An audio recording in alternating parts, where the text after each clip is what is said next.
देखो जी मेरा कंस्ट्रक्शन चलन दिया टैंकी बनाने आगे इत्थों इदा इनू कस लेना वा ते आगे इत्थों खोलन वास्ते पानी इनू इदा घुमावांगे ढिला करांगे तो पानी अगे आपे चल जूगा अगे आपे पानी आ जूगा। मैं हले इत्थों ते आ चीज़ जोड़न दिया वा कि पक्की हो जाए कि इत्थों पानी निकले ना ते थोड़ा खराब जा लगन दिया मैनू अच्छी तरह होया नहीं हले जुड़िया। चल कोई नहीं छड्डो। ते इधर चिड़ियां वास्ते पानी मतलब पूरा घर चिड़ियां वास्ते बनाया वेखो। अच्छा लग्या तो कमेंट विच दस्सिओ। हले इन्होंने पानी पीन थल्ले रखा हले ढक के रखा वा। आपां टैंकी देखो इस हिसाब नाल रखांगे इत्थे रखांगे इदां ते इन्हूं इत्थों ला के कि जरा जा कोई पानी पूनी मतलब हत्थ हुत्थ धोना होवे इत्थों दी सीधा इत्थे जावे पानी।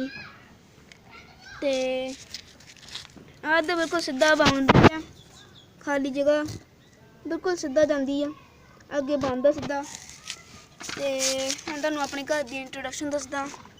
आ उत्ते कोठा वा ठीक है इधर तुहानूं दस दित्ता।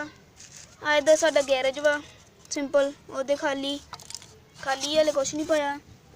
अद्ध थल्ले गड्डी लगी दी आ अद्ध किचन वा अद्ध आ सब्जियां वगैरह रखियां वा इत्थे भांडे धोना वा ये उदा ही खाली हले ये है गैस स्टोव इत्थे जिथे रोटी बनाई दी आ डाइनिंग इत्थे ड्राइंग रूम आ गया।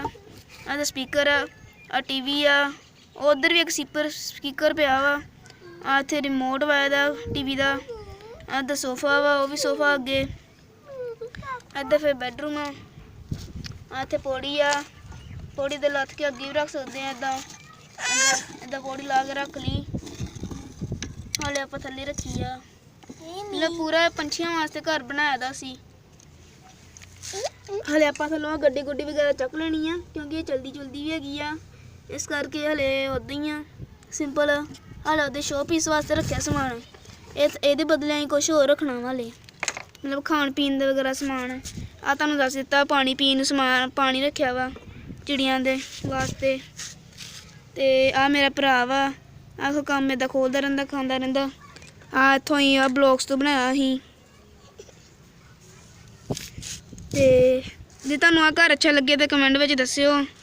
ते हले इत्थे गेट लाना वा इहदा टैपिंग वास्ते आ लॉक दरवाजे दा लॉक ऐं दब के खोल सकते हैं।